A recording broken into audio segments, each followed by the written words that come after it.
जय गुरुस्वामी। जय सद्गुरु प्रभु महाराज को जय।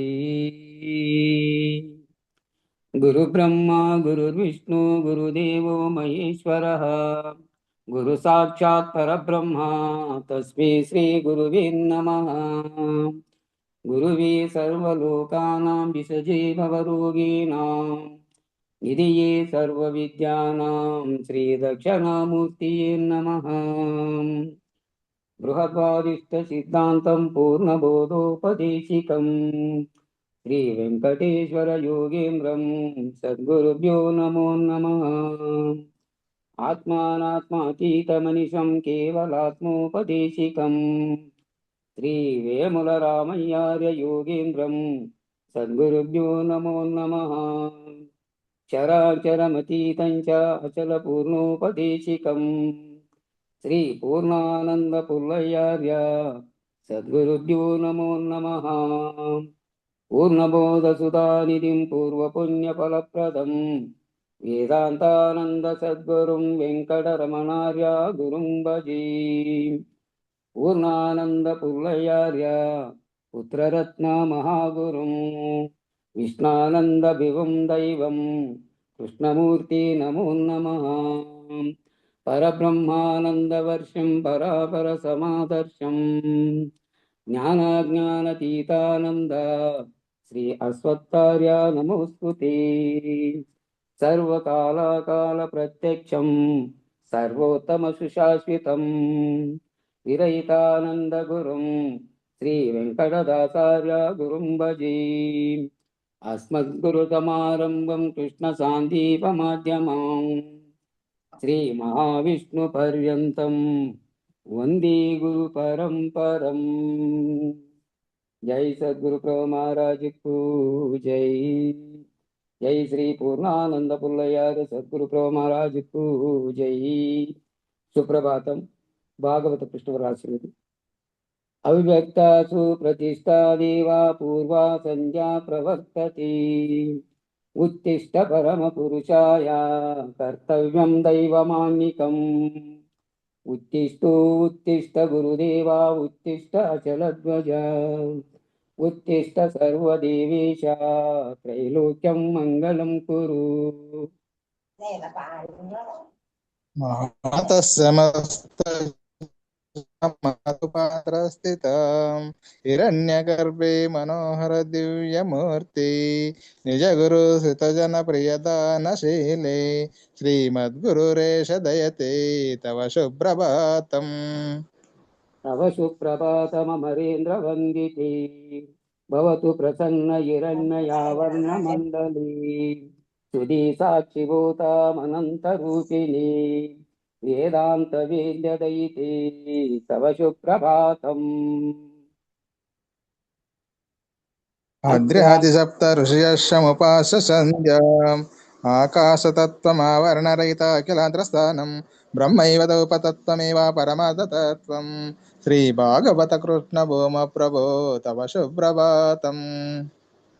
वेदान्तसार सर्वं तत्त्वमेवा सत्यं त्रैलोक्यवशमानाय सर्वं तव स्वप्रकाशम् भाषावतीर्न वेद्यं तव बोधरूपम् श्रीभागवत कृष्णभूमप्रभो तव सुप्रभातम्।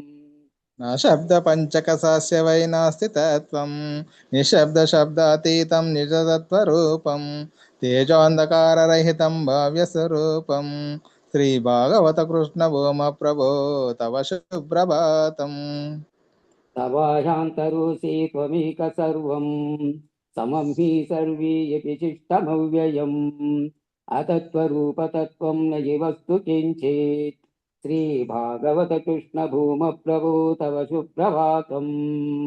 व्योममद्वैरन्तरस्तं या वै स भूमा अशरीरतत्त्वमेकामहं नमामि अगच्छानन्ददेवाखिलान्तरात्मा श्रीभागवतकृष्णभूमप्रभो तव सुप्रभातम्।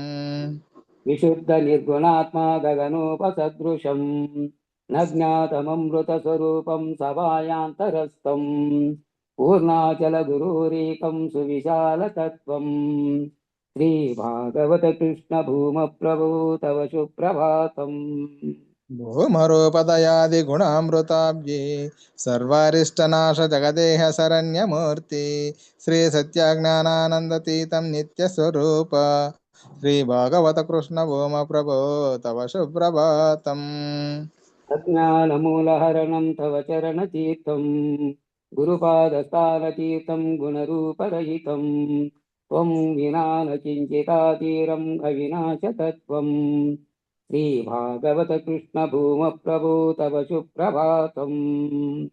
तं स्वप्नान्तरस्तविदितं ब्रह्मेश तत्त्वं शुद्धे सुषुप्ताविव च परिपूर्णतत्त्वं तेषां प्रभातसमये स्मृतिरहितभजां प्रज्ञानातीतपरमम् अपन्नोति सत्यं श्रीभगवतकृष्णभूमप्रभो तव सुप्रभातम् इति श्रीपूर्णानन्दपुल्लयार्य भूमप्रभो तव सुप्रभातम्। इत्थं वृषाचलपतिरिह सुप्रभातं ये मानवा प्रतिदिनं पठितुं प्रवृत्तः तेषां प्रभातसमये स्मृतिरङ्गभाजां श्रीभागवतकृष्णभूमप्रभो तव सुप्रभातम् श्रीपूर्णानन्दपुल्लयार्य तव सुप्रभातम् श्रीवेदान्तानन्दवेङ्कटरमणार्य तव सुप्रभातम्। जय सद्गुरु प्रभु महाराज को जय, जय गुरु भक्त मंडली को जय, जय गुरु परम को जय, जय सद्गुरुदेवा। జై గురు. అందరికీ జై గురు. గురు పరంపరంకు జై. నిన్న ఎక్కడి దాకా అయిందన్నా?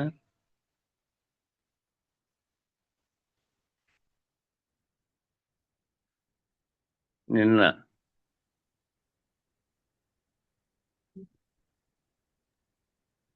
జై గురుదేవ్. జై గురు. ఎవరు కూడా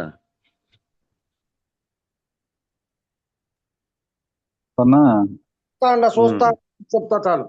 109వ పేజీలో పైన భగవద్గీత శ్లోకం ఉంది, ఆడదాకా అయింది.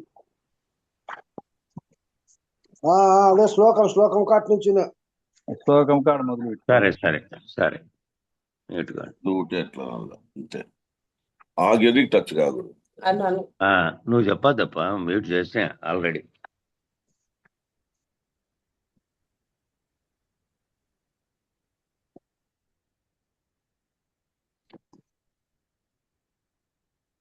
ఇదం పరమం గుహ్యం మద్భక్తే వ్యభిదాస్యతి భక్తిం మయి పరాం కృత్యవా మామే వైశ్యత్య సంశయ అని భగవద్గీతలో 18వ అధ్యాయంలో 68వ శ్లోకాన్ని ఉదహరిస్తున్నారు. ఇక్కడ నా భక్తులు ఎవరైతే ఉన్నారో, నా నుంచి వేరుగా లేని వారు ఎవరైతే ఉన్నారో, మయర్పిత మనోబుద్ధిర్యో అని ముందు చెప్పారు.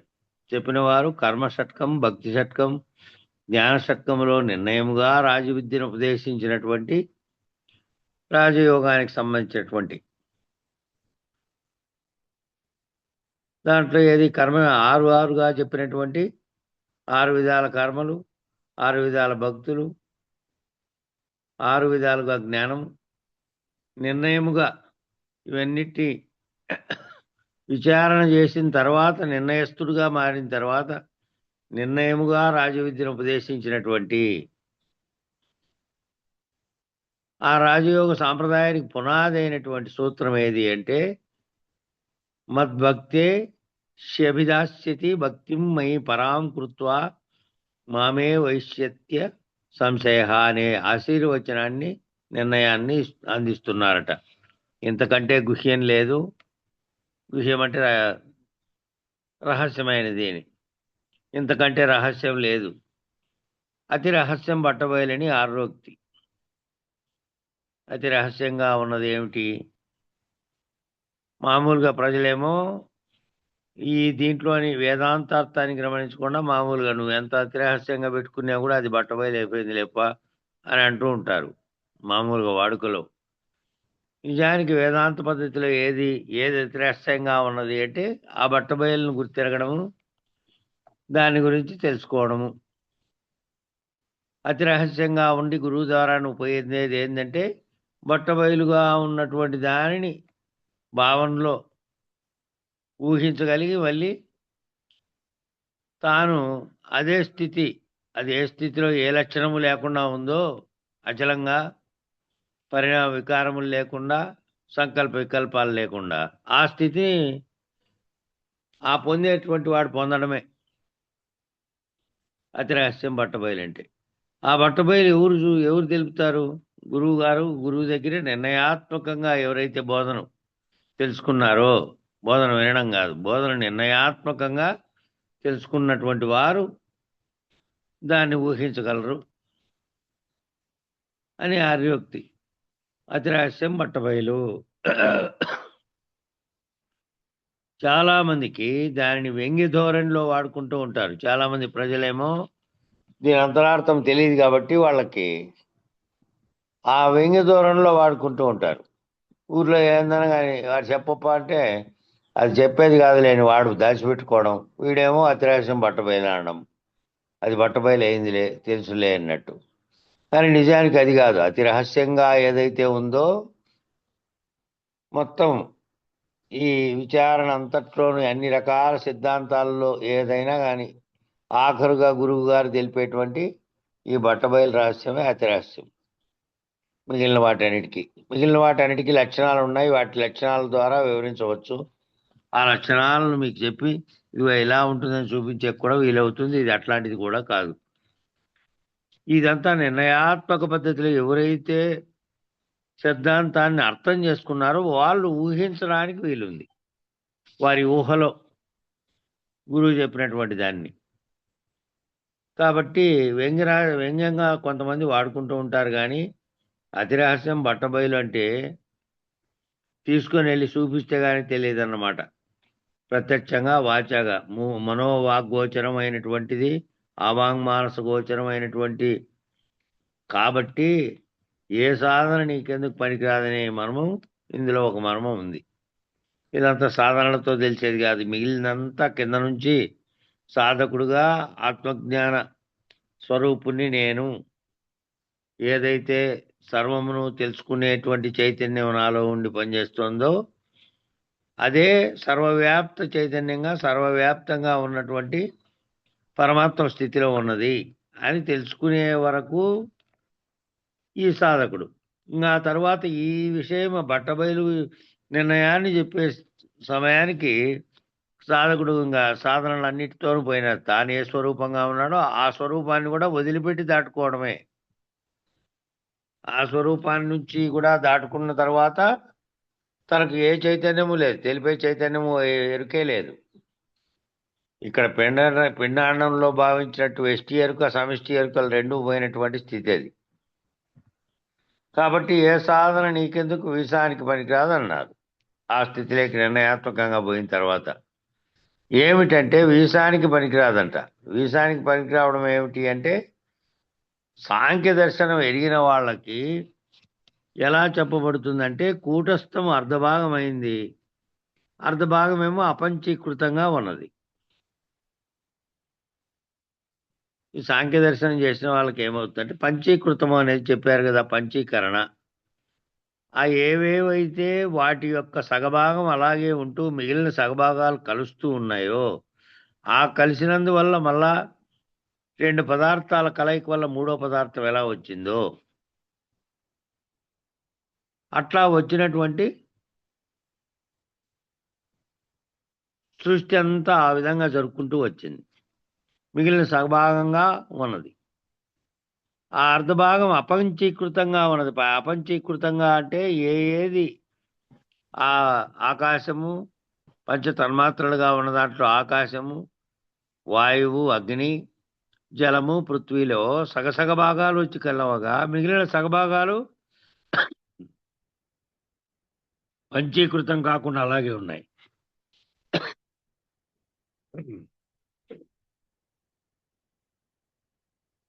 అసలు స్థితిలో అంటే కలవని స్థితిలో పంచీకృతం కానటువంటి స్థితిలో అపంచీకృతంగా ఉన్నాయి. అర్ధభాగమేమో పంచీకృతమైంది, ఆ వచ్చినటువంటి కలిసినవి. ఆ అర్ధభాగం మిగిలిన 4 తన్మాత్రలతో సంయోగించి, అర్ధభాగం మిగిలిన తన్మాత్రలు సంయోగించడం వల్ల మొదట ఆకాశం ఏర్పడింది. ఆ కలిసేటప్పుడు వీసం పద్ధతిగా కలిసింది. వీసం అంటే 1/8వ వంతు వీసము. ఎన్ని వీసాలు అంటే 1/8వ వంతు కలిసింది. 1 మీటర్లో 8వ వంతు అంటే ఆ 8వ వంతే ఆ వీసం అనేది. ఏ సాధన నీకెందుకు వీసానికి పనికిరాదంటే 5 5వ 25 తత్వాలుగా 5 × 5 5 5లు యాక్చువల్గా 5 4లు మళ్ళా 4 ఇంకోటి చైతన్యాన్ని కలిపితే 25ది అవుతున్నాయి. ఆ 25గా తెలియబడుతున్నటువంటి బ్రహ్మాండం అంతా నిర్ణయం అయింది కాబట్టి అందులో నుంచి అదే తన్మాత్రలతో కూడినటువంటి తత్వాలు శరీరంలో ఏర్పడి ఇక్కడ కూడా 25గా ఇంద్రియాలుగా పిండాండము నిర్ణయమైంది. బ్రహ్మాండం యొక్క ఏ తన్మాత్రల చేత బ్రహ్మాండం రూపుదిద్దుకుందో అదే తన్మాత్రల కలయిక చేత శరీరంలో ఉన్నటువంటి ఓ జీవుని శరీరంలో అవే తన్మాత్రలు ఉన్నాయి. ఈ జీవుడే కాకపోయినా యా జీవి అయినా సరే అన్ని జీవుల్లో అవే ఉన్నాయి. ఒక్క ఏకకణ జీవి అనే దాంట్లో తప్ప, దాంట్లో మాత్రమే మనసు బుద్ధి అనేది ప్రత్యేకంగా లేదు. అసలు తలకాయే లేదు దానికి. అది ఒకటి ఉంది జీవి. దాని సైన్స్లో అయితే ఏదో పేరు ఉంది దానికి. మామూలుగా అయితే ఏకకణ జీవి, తెలుగులో అయితే ఇంగ్లీష్లో అయితే వేరే పేరు ఉంది. తలకాయ లేదు ఎండ్రకాయ కాదులేనా, తలకాయ అంటే లోపల తల మెదడు కానీ అవి ఏమి లేకుండా దానికి ఉంది. అది కళ్ళతో గుర్తించి పోయి పీక్కుంటుంది. కళ్ళు కానీ తల కానీ, కళ్ళు లేవు, అమీబా దాని పేరు. కళ్ళు లేవు, తల లేదు. ఎర్ర ఉందే, ఎర్రకు తలకాయ కానీ ప్రత్యేకంగా కళ్ళు కానీ లేవు. అది దేనిని కళ్ళుతో చూడదు. తర్వాత దేనిని ఆలోచించి ఊహించేది లేదు. అది ముందరికి జరుపుకుంటూ పోతుంటే దానికి ఏదైనా ఆహారం దొరికితే దాన్ని తీసుకోవడమే, అంతే తప్ప ఏమీ లేదు దానికి. అటువంటి పద్ధతిలో ఎండ్రకాయకి తలకాయ లోపల ఉంది. కాబట్టి ఈ 25గా పిండాండంగా నిర్ణయమైంది. ఇంద్రియములని, గోలకములని, తత్వములని, తన్మాత్రలని అనేక రీతులుగా బోధించబడుతూ ఉంది సాంఖ్య దర్శనం. ఈ సాంఖ్య దర్శనంలో ఈ విధంగా మొదట ఏర్పడినటువంటి బ్రహ్మాండంలో ఏర్పడినటువంటివన్నీ మళ్ళీ శరీరంలో కూడా అట్లాంటి గోళకాలు, పైనైతే ఏవైతే గ్రహాలుగా అనేకత్వాలు ఉన్నాయో అట్లాంటి గోళకాలు, దానలకుండ్ల చక్రాలు, మళ్ళీ వాటికి అధిపతులు, ఇవన్నీ వచ్చినాయి మళ్ళీ దీంట్లోకి సాంఖ్యంలో వచ్చినటువంటివన్నీ వివరణలో. అయితే ఇందులో ప్రతి ఒక్క భాగము ఒక వీసం. ఆ ప్రతి ఒక్క భాగము ఒక్కొక్క వీసాన్ని తెలుసుకుంటూ పోతే ఈ మోక్షం ఎప్పటికి వచ్చేది? ఆ వీసాలన్నీ తెలుసుకుంటూ పోతే ఒక్కొక్క దాంట్లోనే మళ్ళీ 1/8వ వంతు ఉంటే ఆ అన్నిట్లోనూ ఎంచుకుంటా పోతే, దాని గురించి తెలుసుకుంటా పోతే ఎప్పుడు వస్తుంది అనే భావనతో వీసానికి పనికిరాదు అని అన్నారు. అది తెలుసుకునే పని సాధన, ఆ ఎరిగే పద్ధతి సాధన. ఆ సాధకుడుగా ఉన్నంత కాలమే అదంతా ఎరిగే పద్ధతి. జ్ఞాతం, ద్రష్టం, ప్రవేశం అక్కడే అయిపోతుంది. దాంట్లో సాధకుడుగా ఉన్న సమయంలోనే జ్ఞానం పొందడం, దాన్ని దర్శించడం, దాంట్లో ప్రవేశించి తానే అది అయిపోవడం అనేటువంటిదంతా అక్కడ జరిగిపోతుంది. ఇంకా అక్కడి నుంచి అధిగచ్చేది ఎప్పుడు? అధిగచ్చేదంటే దాన్ని దాటుకునేది ఎప్పుడు? తానే బ్రహ్మం అనే స్థితి నిర్ణయం దాకా అయితే అక్కడి నుంచి కూడా దాటుకోవాలి కదా మరి. కాబట్టి ఏ కల్పాంతానికో సాధ్యమవుతుంది. ఇంకెన్నో జన్మలు ఎత్తాలి. ఇంకా అటు నుంచి ఎట్లే పోతా అంటే జన్మకు కారణమైనది అట్లాగే నిలబడి ఉంటుంది. అదే మళ్ళీ సంకల్పించి అదే మళ్ళీ తిరిగి జనన చక్రంలో తిరిగేటట్టు చేస్తుంది. మరి అప్పటి వరకు నిరీక్షించడం ఎరుక పద్ధతి. ఆ ఎరుక పద్ధతిలో పోతూ ఉంటే ఈ జన్మలో కాలేదు, రేపు జన్మలో ఉత్తమ జన్మ, ఆహా మంచి జన్మ వచ్చింది నాయన, మళ్ళా జన్మలో ఇంకా సంపన్నం కావాలి, ఇంకా ఏమేమో కోరికలు ఉన్నాయి, అవన్నీ కావాలని కోరుకుంటూ పోతూ ఉంటుంది, మళ్ళీ జన్మ ఎత్తుతూ పోతూ ఉంటుంది. కాబట్టి వద్దు అనే నిరసన చెందే స్థితికి రావాలి. మళ్ళా ఆ వైరాగ్య భావంతో అటువంటి గురువు దొరికి మళ్ళీ ఆయన ఆ జన్మలోనే ఆ స్థితిలో పొందే వరకు ఉండాలి. మళ్ళీ అప్పుడప్పుడు ఇనుకుంటూ, అప్పుడప్పుడు వైరాగ్య భావన, అప్పుడప్పుడు మళ్ళీ మామూలు వ్యవహార జీవితం, వ్యవహారం ఎట్లున్నా కూడా ఇది మదిలోనూ ఉండాలి. ఇది మదిలో లక్ష్యంగా ఉంటే మటుకు ఏం వ్యవహారములు చేసినప్పటికీ జనక మహారాజులాగా రాజ్యం పాలించినప్పటికీ గుర్తెరిగే స్థితికి వస్తారు. కాబట్టి ఎరుక పద్ధతి అయితే అది ఎప్పుడూ నిరీక్షించడము, కావాల్సిన స్థితిని పొందుతూ రావడం. ఎప్పుడు దాటుకునే పద్ధతి ఎప్పుడు? కాబట్టి ఏ సాధన నీకెందుకు, విషయానికి పనికిరాదన్నారు. వినుమాయ అని ఒక్క మాటలో తేల్చారు. యమాసా మాయ, ఏది లేదో అది మాయ, ఏది లేని దాన్నే మాయ అంటున్నాం. మాయమైపోయాడప్ప ఉన్నట్లుండి అని సినిమాల దృశ్యం చూస్తుంటే అంటారు. ఉన్నట్లుండి అక్కడ ఉన్నది మాయమైతే అది మాయ. మాయ అంటే నిజానికి లేనే లేదు, అక్కడ ఉన్నట్టుగా దర్శనమైంది అంతే. పిండమును బ్రహ్మాండమును 25 అను 5 × 5 25 చేస్తే మళ్ళా 96 అనేటువంటి 96 తత్వాలతో కూడినటువంటి మొత్తం దేహంలో ఉన్నటువంటివన్నీ కలిపి అట్లా తత్వ సముదాయము, ఇంద్రియ సముదాయమును ఏ రీతిగా చెప్పినా కూడా అదంతా ఒక్క మాటలో తీసి పక్కన పెట్టవచ్చు. ఏమిటంటే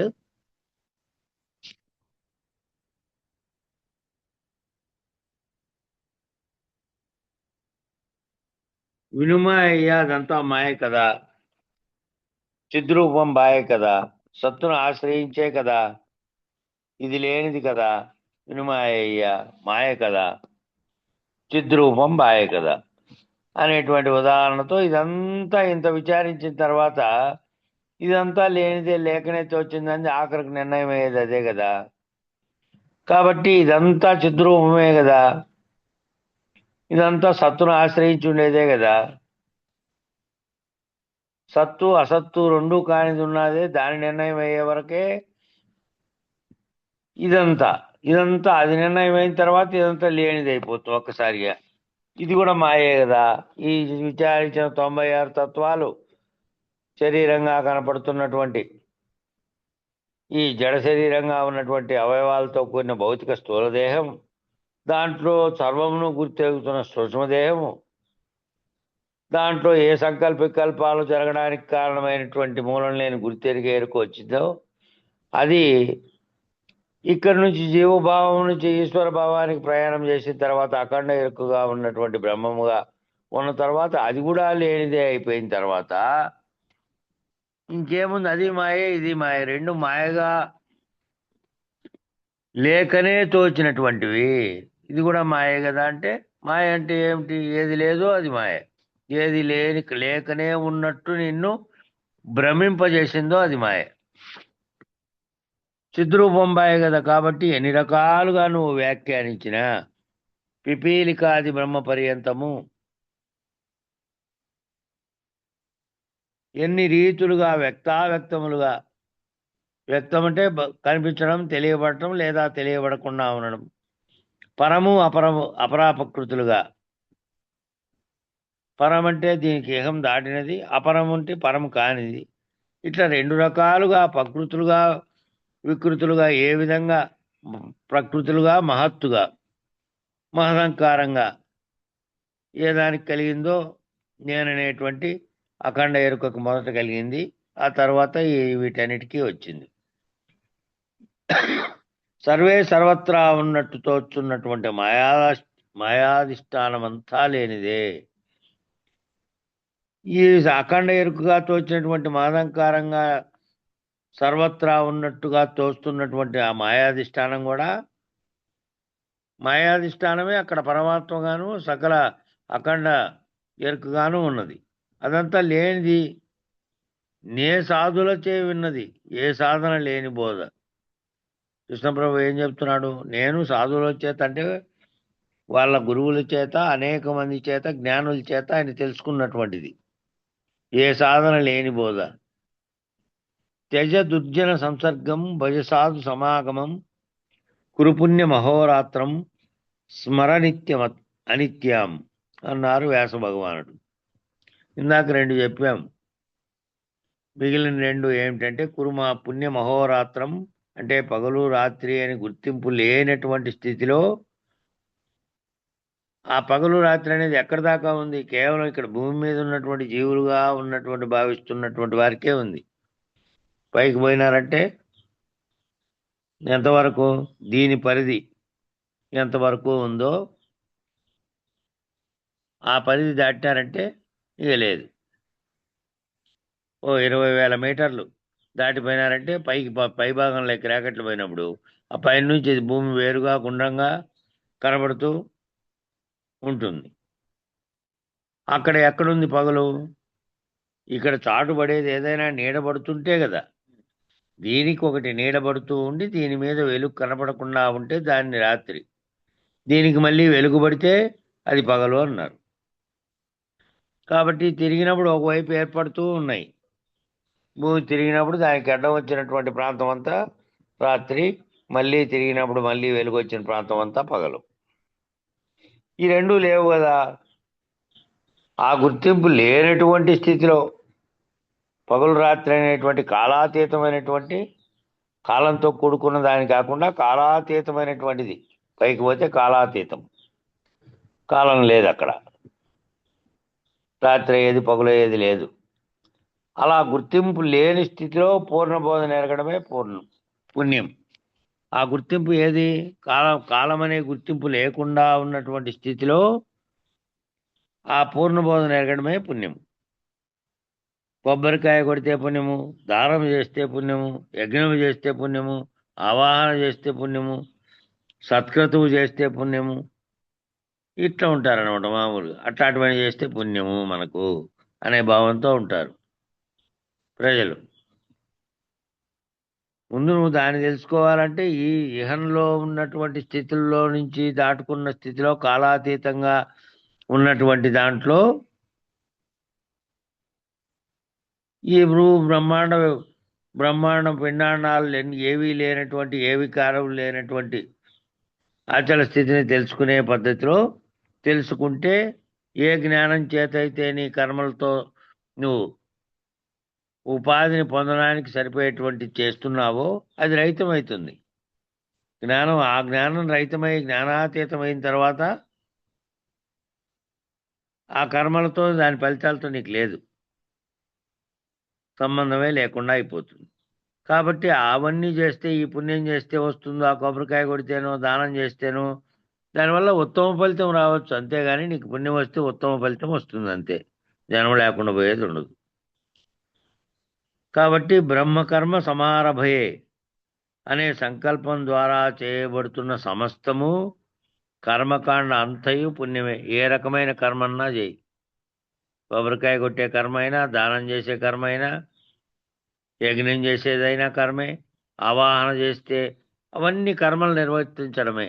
వేరువేరు కర్మలు, పుణ్యకర్మలు, ఇంకా మానవుడిగా జీవితంలో చేసే దుష్కర్మలు అనేటివి ఉన్నాయనుకోండి వేరే.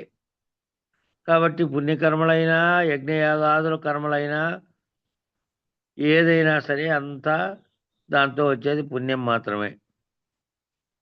వినుమాయ్య అనే సాధుల చేయన్నది, ఏ సాధన లేనిది బోధ ఎరిగింతు పోకు, సాధనలందు మరిగితే రాకు అని అన్నారు. దాంట్లో అంటే అర్థం ఏమిటంటే, మానవ దేహం ధరించిన వారు ఎవరు కూడా నేను మానవుడను అనుకుంటూ జీవించడం లేదు. రోజు అనుకుంటున్నాడా ఏమైనా గుర్తు చేయడానికి? తాను మానవుడనేది తనకు తెలుసు, అది నిశ్చితమైపోయినటువంటి అంశం, అనుమానముగా వచ్చేటువంటి అంశం కాదు. ఎందుకంటే ఇతర జీవులకు భిన్నంగా తానున్నాడు, ఇతర జీవుల్లాగా లేడు కదా. నేను మానవుడను అని అనుకుంటూ జీవించడం ఏం లేదు, సహజంగానే ఉన్నాడు మానవుడుగా, సహజంగా మానవుడుగా ఉండడం. కాబట్టి ఆ పాత్ర వేసినప్పుడు ఆ పాత్ర వేరేది వేసాడనుకో, మానవుడే ఒక ఏదైనా కానీ ఓ జంతు వేషంలాగా ఒక నాటకంలో వేసాడనుకో, ఆ నాటకంలో వేసినంత మాత్రాన్ని నేను ఏదైనా వేదే పులినో లేకపోతే సింహాన్నో అనుకుంటాడా? నేను మనిషిని అనేది ఆయనకి లోపల తెలుసు, సహజంగానే తెలుసు. అది కృత్రిమంగా ఉన్నది ఏంటంటే వేసుకున్న వేషం, అది కృత్రిమంగా ఉంది అంతే. లోపల అసలు స్థితి అలాగే ఉంది. కాబట్టి సహజంగానే మానవుడుగా ఉన్నాడు. అలాగే ఆత్మనిష్ఠుడైన వాడు కూడా సాధనా కాలంలో నేను ఆత్మస్వరూపుణ్ణు అని భావన చేసినటువంటి భావరూప సాధన ద్వైతాన్ని అధిగమించడానికి చేయబడినటువంటి అద్వైత భావన. ఆ ద్వైతంగా ఉన్నటువంటి రెండుగా అనుకునేటువంటి భావనను దాటుకొని అద్వైత భావనలో ఉన్నటువంటి నేను చైతన్య స్వరూపుణ్ణైనటువంటి వాడిని అని గుర్తిరగడానికి, దాని భావన చెందడానికి. ఆ సాధన అంతా ఎందుకు జరిగింది? నేను ఆత్మనిష్ఠును అని తాను తెలియబడాలి కాబట్టి.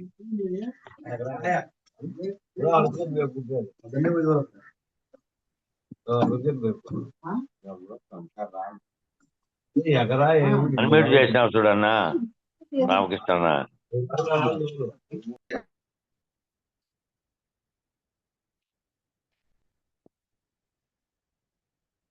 ఎక్కడో పోతుంది అది మధ్యలో.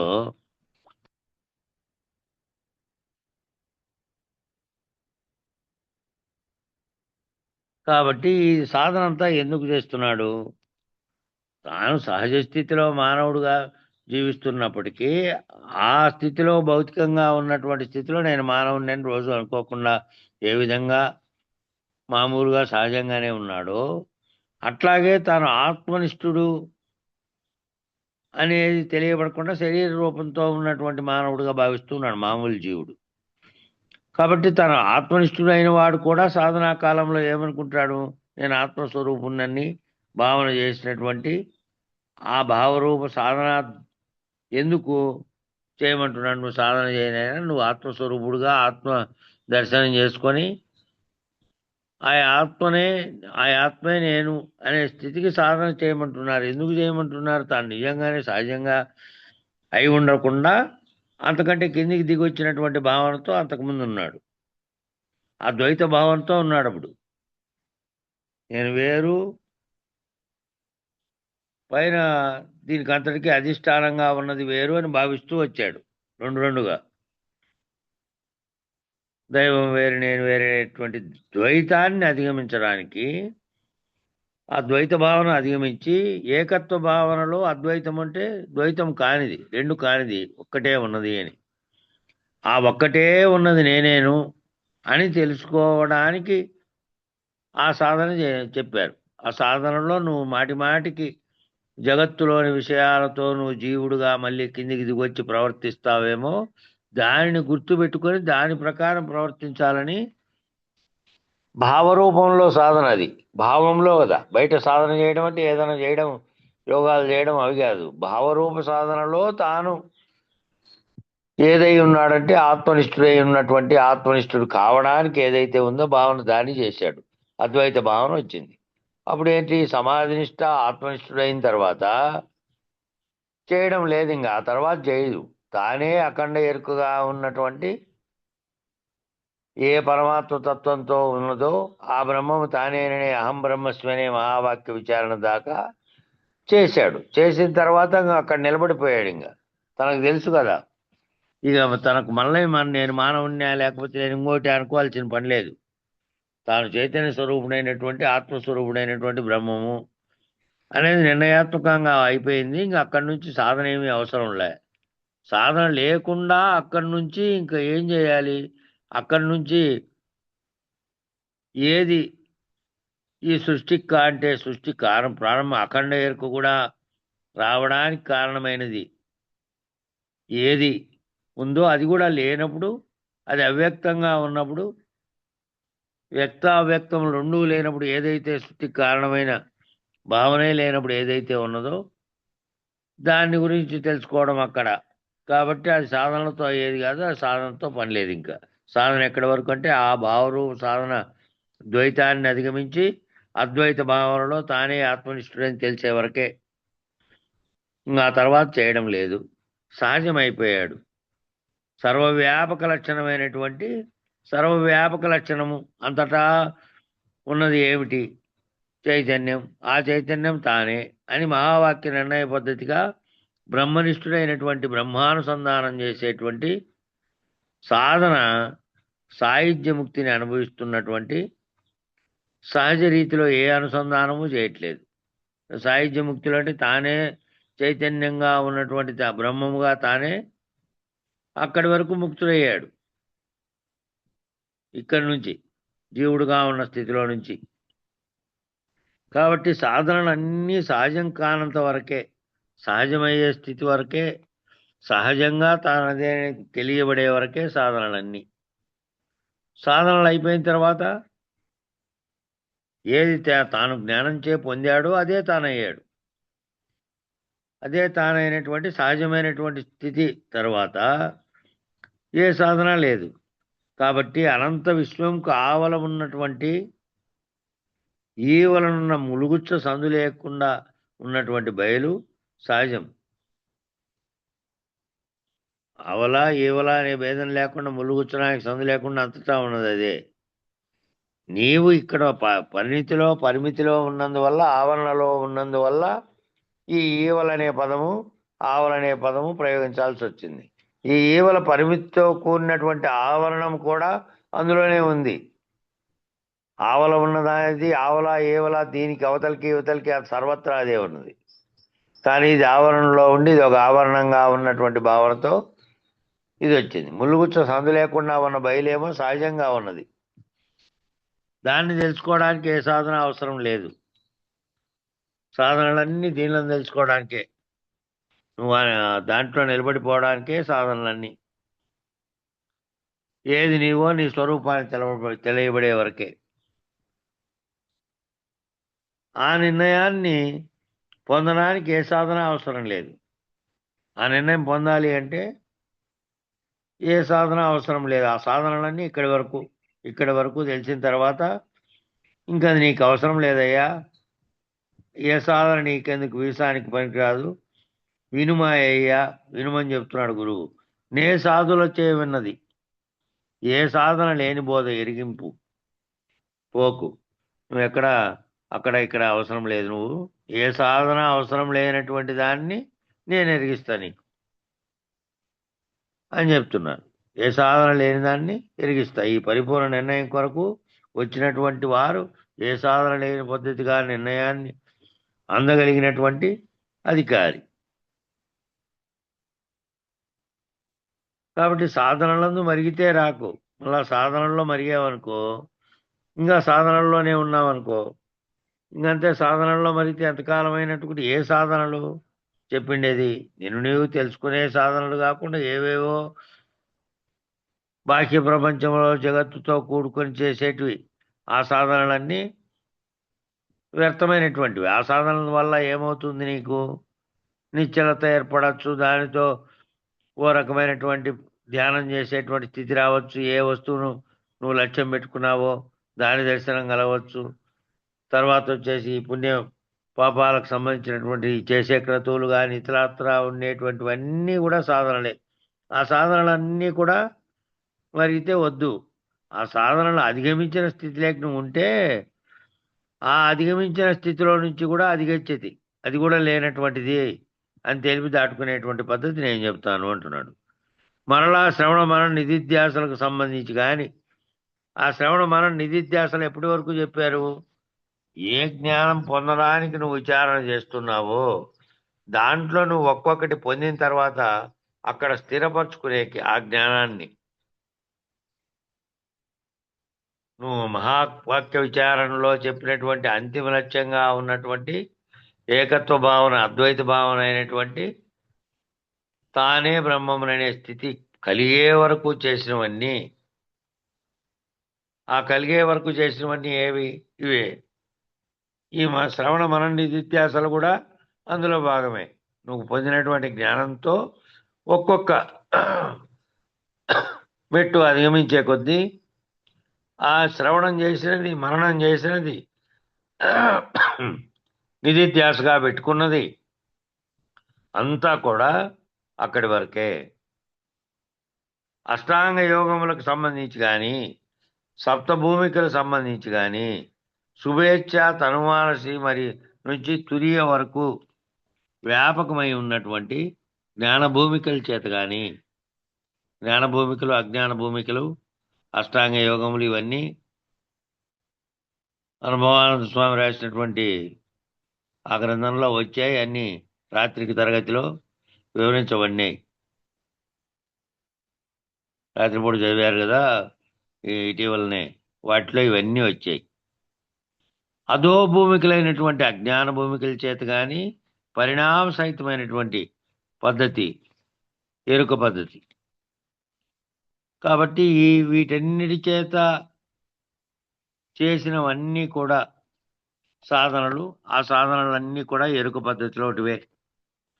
అవన్నీ ఎరుకతోనే, సాధనలతోనే ఉంటాయి.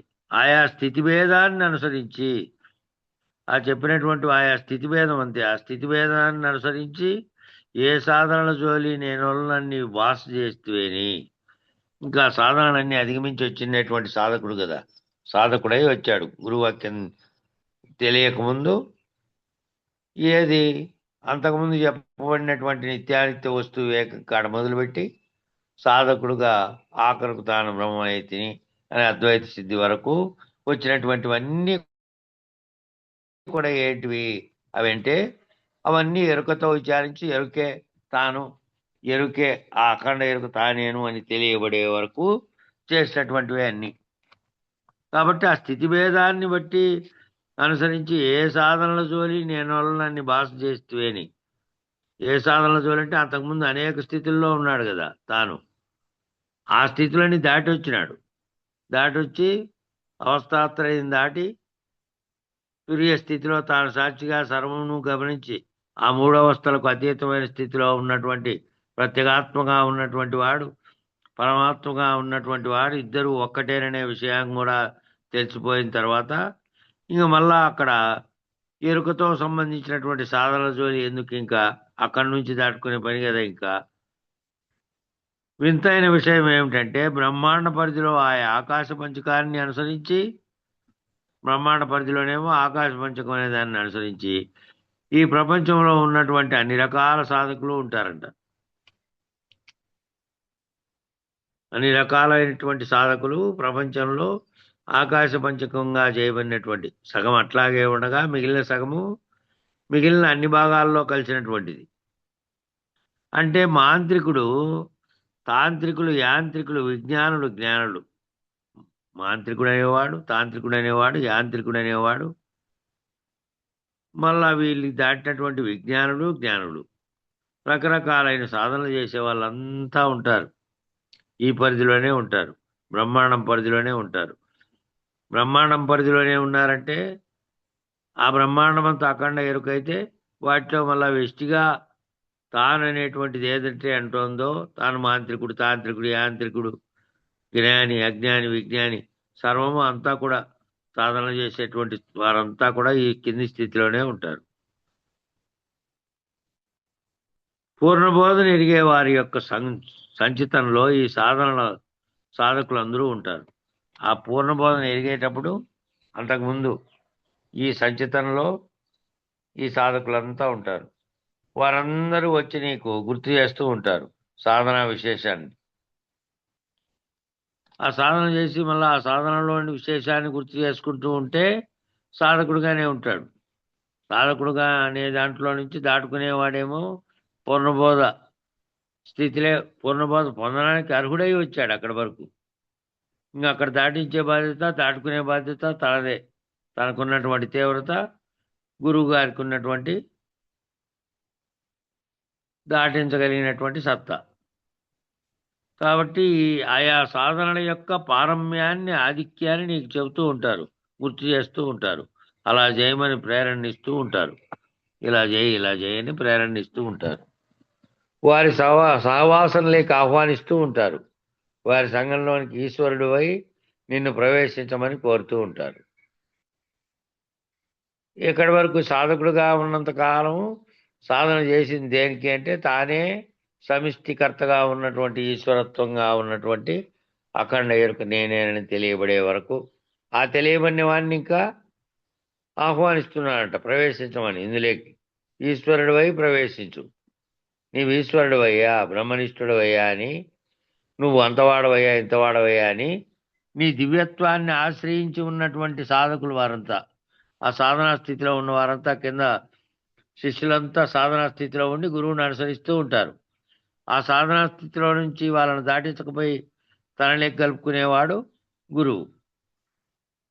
కాబట్టి ఆ దివ్యత్వంగా ఉన్నటువంటి, ఆ దివ్యత్వంగా నువ్వు దివ్యుడివి, నువ్వే దేవుడివి, నువ్వే పరమాత్మవి అని చెప్పినంత కాలం సాధకుడు గురువును కూడా ఎరుక పద్ధతిలోనే చూస్తున్నాడు.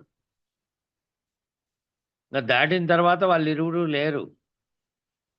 అప్పటి వరకు తాను ఈ పద్ధతిలో చూశాడు కాబట్టి ఆ దివ్యాన్ని ఆశ్రయించి, దివ్యత్వాన్ని ఆశ్రయించి, దివ్యాహాన్ని ఆశ్రయించి ఉంటారు సాధకులంతా.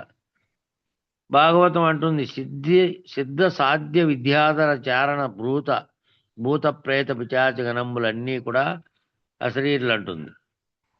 అట్టి అశరీర పద్ధతిగా ఉన్నటువంటి వారు అందరూ అనేక రీతుల మహాకారణ స్థితి వరకు, దాని అవతల కూడా వ్యాపక దర్శనం కలిగి ఆయా రీతుల ఆ భాగవతంలో చెప్పిందని నేను సిద్ధము, సాధ్యము, విద్యాధరము, చారణము, భూతము, ప్రేతము, పిశాచి గణాలన్నీ కూడా అశరీరులేను అని అంటుందంట. అట్టి అశరీర పద్ధతిగా ఉన్నటువంటి వారు అనేక రీతుల మహాకారణ స్థితి వరకు పోయి దాని అవతల వ్యాపక దర్శనం కలిగి ఆయా రీతుల పుణ్యపాప కర్మ క్షయాన్ని వర్ణించుకుంటూ పునరావృత్తి సహిత మార్గంలో ఇవన్నీ ఏం చేస్తారు, ఈ పద్ధతిలో పోయి వ్యాపక స్థితిలో ఉండి ధర్మం కలిగి ఆయా రీతుల్లో పుణ్యపాప కర్మక్షయాన్ని చేసుకుని వర్ణించుకుంటూ ఉంటే మళ్ళా పునరావృత్తి సహిత మార్గంలో, పునరావృత్తి రహిత మార్గం లేకపోతేనేమో మళ్ళీ లేరింగా ఆ అనేక సిద్ధ సాధ్య విద్యాధర చారణ భూత ప్రేత పిశాచాలుగా చెప్పబడిన వాళ్ళే లేరింకా. దాన్ని దాటుకున్న వారైతే, దాన్ని వర్ణించుకునే వాళ్ళైతే మళ్ళా పునరావృత్తి సహిత మార్గంలో పోయినట్టు, పునరావృత్తితో కూడుకొని ఉన్నటువంటి మార్గంలో, రహిత మార్గం కాదు, సహిత మార్గం. జన్మకర్మ చక్రంలో శరీరాన్ని పొందేటటువంటి నడక కలిగినటువంటి వారు.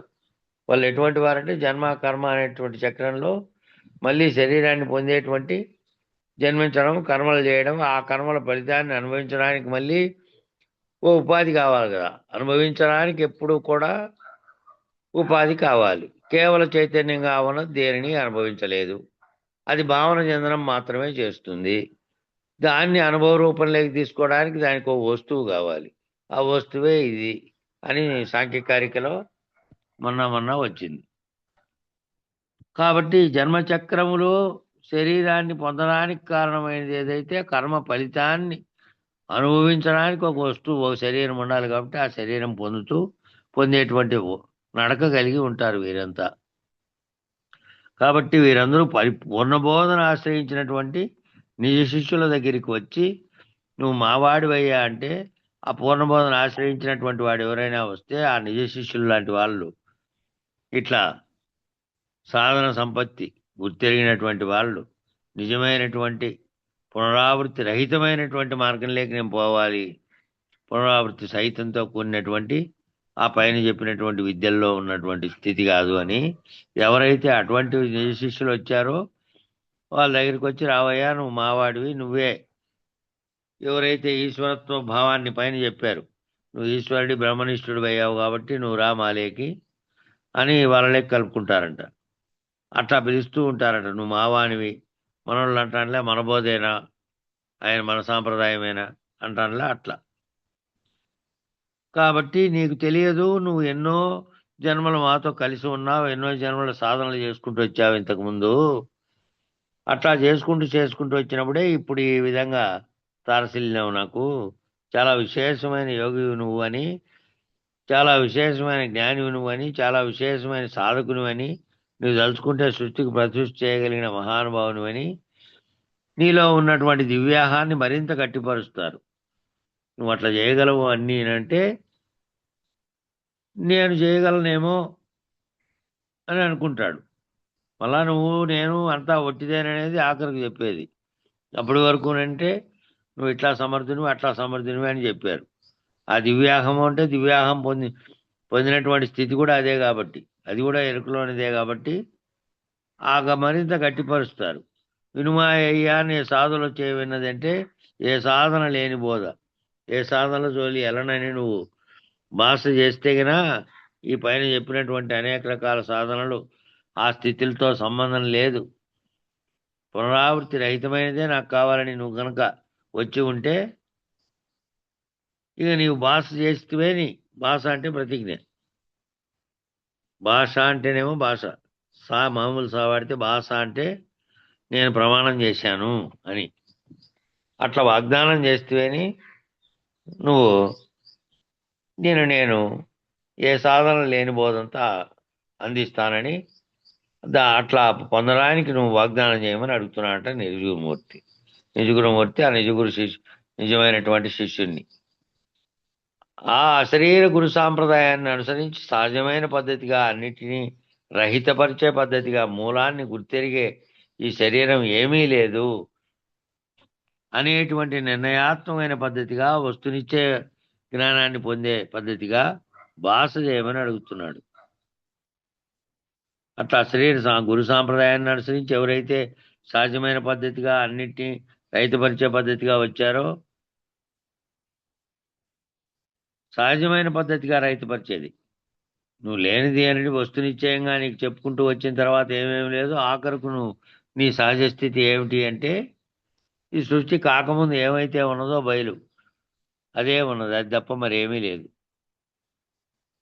అందులో నుండి వచ్చినటువంటివన్నీ సర్వము లేకుండా అయినప్పుడు, నువ్వు లేకుండా అయినప్పుడు నీ నిజస్థితిగా ఉన్నటువంటి బయలుగా ఉన్నటువంటి స్థితిలో నువ్వు ఉంటావు. అయితే శరీరం అనే స్థూల శరీరం ఉన్నప్పుడు చూస్తున్నటువంటివన్నీ ఏమిటిగా ఉన్నాయి, లేనెరుక పద్ధతిలో ఉన్నాయి. లేనెరుకగా తోస్తోంది కనబడుతున్నదంతా అనే పద్ధతిలో ఉంటావు. ఒకవేళ ఉంటే శరీరం ఉంటే, ఈ శరీరం ఏమీ లేదు అనేటువంటి నిర్ణయాత్మక పద్ధతిగా వస్తునిచ్చే జ్ఞానాన్ని పొందే పద్ధతిగా భాష చేయమని అడుగుతున్నాడు. ఏ సాధనని అంటనని భాష చేయమని అడుగుతున్నాడు. అలా గనక వాగ్దానం చేసి నిలబడితే నిలబడినటువంటి నిజ శిష్యునికి పరిపూర్ణ బోధ నేను ఎరిగింతు పోకు. కాబట్టి అట్లా నిలబడినటువంటి వారికి నేను పరిపూర్ణ బోధ ఎరిగిస్తాను. ఎక్కడికి నువ్వు పోవాల్సిన పని లేదు. మళ్ళీ సాధనలందు మరిగితే మటుకు రాకు. మళ్ళీ అక్కడికి ఇక్కడికి పోయి ఏవేవో చేసేటట్టయితే ఇక్కడికి రాకు. లక్ష్యాన్ని సూచిస్తున్నారు, పరిపూర్ణాన్ని. ఆ పరిపూర్ణము నీకు తెలియజేసేటట్లు చేస్తున్నారు. ఎలాగా అంటే మొదలు అచలమును ఎరిగించదా, మొదలు అచలాన్ని తెలుపుతా. అచలం అంటే ఎలా ఉంటుంది, దానికి ఏ లక్షణాలు చెప్పడానికి లేదు కాబట్టి అది ఊహతో గురువు చెబుతున్న దానిని బట్టి దానికి ఉన్నటువంటి సర్వలక్షణ విలక్షణత్వాన్ని గుర్తించగలగల. విదితముగా లేని ఎరుక వివరించదా. ఈ విదితముగా లేని ఎరుక వివరించదా అంటే ఎరుక ఉంది అప్పటికేమో, ఆ ఎరుక ఎలా లేదో, లేనిదో, లేకనే తోస్తున్నదో ఎరుకతోనే వివరించాలి. ఆ వివరిస్తున్నది కూడా ఎరుకే కాబట్టి లేని ఎరుక లేనట్టుగా వివరిస్తా. తుదకు ఎరుకను విడిపించదా. అప్పటి వరకు మరి ఎరుక లేనెరుక అని అన్నాడు కదా, అప్పటి వరకు లేనెరుకను వివరించదా అన్నాడు. ఆ వివరించిందంతా ఎరుకే. ఆ వివరించింది ఎరుకేతోనే ఎరుక వివరించింది. ఆ లేనెరుకతో వివరించాను నీకు ఇంకా లేనెరుక కాలే. ఉన్న ఎరుకతో భావన చెందుతున్నటువంటి శిష్యునికి లేనెరుక అనే పద్ధతిలో ఆయన దిగొచ్చి నీకు చెప్పి ఆ లేనెరుకను కూడా మళ్ళీ తుదకు ఎరుక విడిపించదా అనేటువంటి ఆశీర్వచన వాక్యాన్ని అందిస్తూ ఈ పరిపూర్ణ బోధ అందిస్తున్నది. ఎక్కడికి వెళ్ళకు. కాబట్టి నువ్వు ఎక్కడికి పోకు. నీ ఎరుకను నేను వివరించి మళ్ళీ తుదకు విడిపిస్తా. ఆ ఆశ్రమని, ఈ ఆశ్రమని, ఆ ధర్మమని, ఈ ధర్మమని, ఆ క్షేత్రమని, ఈ క్షేత్రమని, ఆ పుణ్యక్షేత్రమని, ఆటికి పోతే ఇంకా అని, వీటికి పోతే ఇంకా ఎక్కువ ఏదో కలుగుతుందని, ఇవన్నీ భ్రమలో వదిలేసి నువ్వు కేవలం నిజగురు శిష్యుడైతే నిజ శిష్యుడైనటువంటి వానివి, సాధకుడుగా సాధన సంపత్తి కలిగి నువ్వు బ్రహ్మనిష్ఠుడైనటువంటి వానివి అయితే నువ్వు కేవలం సాధనల జోలికి పోకుండా నేను చెప్పేది వినుకుంటురా, నేను నీకు విడిపిస్తాను అది. కాబట్టి ఈ ధర్మాధర్మములు, క్షేత్రములు, ఈ ఆశ్రమాలు ఇవన్నీ ఎవరు వేదాంతాశ్రమాలు అయితే అవి నిన్ను లేకుండా చేయడానికి ఏ మార్గం అయితే ఉన్నదో అది బోధించేటివి. మిగిలినటువంటివన్నీ ఆ బోధిస్తూ కొంతవరకు బోధిస్తూ ఉన్నప్పటికీ మళ్ళీ అవన్నీ అస్తిత్వం నిలుపుకోవడానికి గొప్పతనాని కోసం ప్రయత్నించేవి కూడా ఉన్నాయి. కాబట్టి ఈ క్షేత్రమని ఆ సాధనని ఈ సాధనని ఇటు అటు పోకు. అదంతా ఎరుక పద్ధతి. ఇదంతా ఎరుక పద్ధతి వినుమాయ్యా. ఒకవేళ వాటి యందు ఇంకనూ నువ్వు పొందవలసింది మిగిలి ఉంటే గనక మరలా నువ్వు ఆ సాధనలందు మరిగినటువంటి స్థితిలో ఉంటే నిన్ను నీవు మరవవలసినటువంటి మరుపునకు సంబంధించినటువంటి దేహాత్మ భావనకు సంబంధించినటువంటిది. నువ్వు గనక ఇంకా ఆ పద్ధతిలో ఉన్నావు అనుకో, ఆ ఎరుక పద్ధతిలోనే ఇంకనూ నువ్వు పొందవలసింది మిగిలి ఉంటే గనక మరలా నువ్వు ఆ సాధనలందు మరగవలసినటువంటిది ఉంటే నిన్ను నీవు మరువవలసినటువంటి మరుపునకు సంబంధించినటువంటి దేహాత్మ భావనకు సంబంధించినటువంటిది అది. అంటే తొలిమేలులు మలిమేలులని ఇష్టతనువులకు నిర్ణయం. తొలిమేలుడు గురించి చెప్పారు, దానికి కూడా ఒక కందార్థం చెప్పారు. మలిమేలులు అని చెప్పారు. మొదటి మూడునేమో స్థూల సూక్ష్మ కారణంలో చెప్పారు. మలిమేలుడు అని అష్టతనువులకు నిర్ణయం. అష్టతనువుల్లో నిర్ణయంగా ఉన్నటువంటి దాంట్లో మళ్ళా మరుపు ఎరుక పిండాండ పద్ధతిలో పరిధిలో ఉన్న 4 విశ్వ తైజస ప్రాజ్ఞ ప్రత్యేగాత్మలు. మరుపు తనువులు ఏవంటే ఇవన్నీ మరుపు తనువులు. దేహాత్మ తనువులు ఇవి. దేహాన్ని కలిగినటువంటి దాంతో ఇక్కడ విశ్వడుగా ఉన్నప్పుడు విశ్వాన్ని విశ్వసిస్తూ, తైజస్సుగా ఉన్నప్పుడు కలగంటూ, ప్రాజ్ఞుడుగా ఉన్నప్పుడు దేనిని గుర్తించలేని స్థితిలో ఉంటూ, ప్రత్యేగాత్మగా ఉన్నప్పుడేమో తాను సాక్షిగా ఉండి మిగతా సర్వమును జరుగుతున్న తనలోనే జరిగేదాన్ని గుర్తించి అంటకుండా ఉన్నటువంటి స్థితిలో ఉండేది. దేహాత్మ తనువులు ఇవన్నీ బ్రహ్మాండ పరిధిలో ఉన్న 4 తనువులుగా విరాట్ హిరణ్యగర్భ వ్యాకృతిగా ఉన్నటువంటి పరమాత్మలుగా ఆ 4 కూడా ఈ అవస్థలను పొందుతున్నటువంటి స్థితిలో ఉన్నాయి. బ్రహ్మాండ పరిధిలోని ఈశ్వర తనువులు. నిజానికి శరీరం అనే ప్రత్యేకమైనటువంటి భాగం అక్కడ లేకపోయినప్పటికీ బ్రహ్మాండమే శరీరంగా దాన్ని నడిపిస్తున్నటువంటి చైతన్యము ఈశ్వరుడుగా ఉన్నది అక్కడ బ్రహ్మాండంలో. బ్రహ్మాండ పరిధిలోని విరాట్ హిరణ్యగర్భ అవ్యాకృత పరమాత్మలు అవి కూడా ఎరుక తనువులే. ఇవేమో జీవతనువులుగా కింద భావించినటువంటివి, ఈశ్వర తనువులుగా భావించినటువంటి ఆ 4 ఈ 4 కూడా ఎరుక తనువులే. కాబట్టి వీటికే జీవతనువులని ఈశ్వర తనువులని నిర్ణయాంతర భేదమే తప్ప ఆ 4 తనువులు ఈ 4 తనువులు కూడా ఎరుకకు సంబంధించినవే. వీటన్నిటికీ సంబంధించిన సాధనలో గనక నువ్వు మరలా కూటస్థ నిర్ణయానికి దిగిపోయినటువంటి, ఎందుకంటే కూటస్థ పదానికి పైన ఉన్నటువంటిదేమో బ్రహ్మణోర్ అవ్యక్తాన్ మహతు మహదంకారమైనటువంటి కూటస్థ స్థితి గనక నువ్వు దిగిపోతే, కూటస్థ స్థితిలో అంటే ఏది కూటస్థుడు? ఈ కూటస్థ స్థితిలోకి ఎదిగినటువంటి వాడేమో తాను బ్రహ్మమైనటువంటి స్థితిలో ఉన్నవాడు. దాన్ని అధిగమించినటువంటి వాడు గనక అధిగమించే స్థితిని తెలుసుకొని మళ్ళీ కూటస్థ స్థితికి దిగొచ్చాడు అనుకో, మళ్ళీ కూటస్థ స్థితిలో ఏం జరుగుతుంది? తాను బ్రహ్మమును ఏ దానికైతే కారణమైందో, ఏదైతే సంకల్పించి సర్వమును కల్పించినటువంటి స్థితిలోకి దిగి వచ్చిందో ఆ స్థితిలోకి దిగొచ్చినట్టు మరలా సాధనలు చేయాల్సినటువంటి అగత్యం ఏర్పడుతుంది. అక్కడి నుంచి కిందికి దిగి వస్తే అటు నుంచి పైకి పోకుండా మళ్ళీ వెనక్కి వచ్చినట్టు. కాబట్టి అలాంటి పద్ధతి కనుక అలాంటి పద్ధతిలోకి వెళ్ళొద్దు అని గురువు చెప్తున్నారు. ఈ పేరాకాటికి సరిపోయిన సమయము. మంగళం చెప్పండి. జై జై సద్గురు ప్రభు మహారాజుకు జై.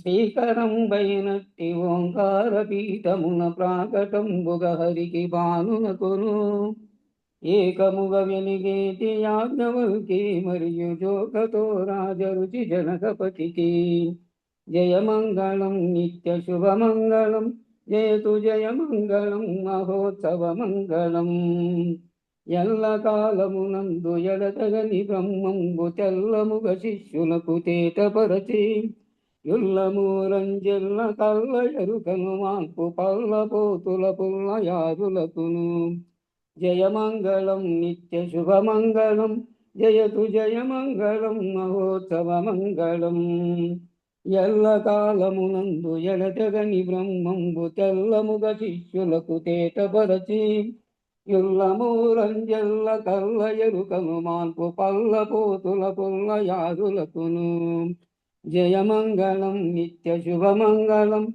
జయతు జయమంగళం మహోత్సవమంగళం వేద వేదాతీత వేద్యమౌ గురుబోధ వేమారు శిష్యుల కెరిగించియు వేదనలు బాపితామోదంబు చేకూర్చు వేదాంత వెంకటరమణయ్యకు జయమంగళం నిత్య శుభమంగళం జయతు జయమంగళం మహోత్సవమంగళం విష్ణువై సర్వరోచిష్ఠువై కృష్ణుడై విష్ణువై పరిపూర్ణ శ్రేష్ఠుడగుచు వేద వేదాతీత వేద్యుడై వెలసిన కృష్ణమూర్తి పాద పద్మములకు జయమంగళం నిత్య శుభమంగళం జయతు జయమంగళం మహోత్సవమంగళం సర్వనామాతీత నిర్వికారుండైన సర్వసముడైన నిర్మలనకును సర్వకర్మలకెల్ల సాన్నిధ్యులైయుండు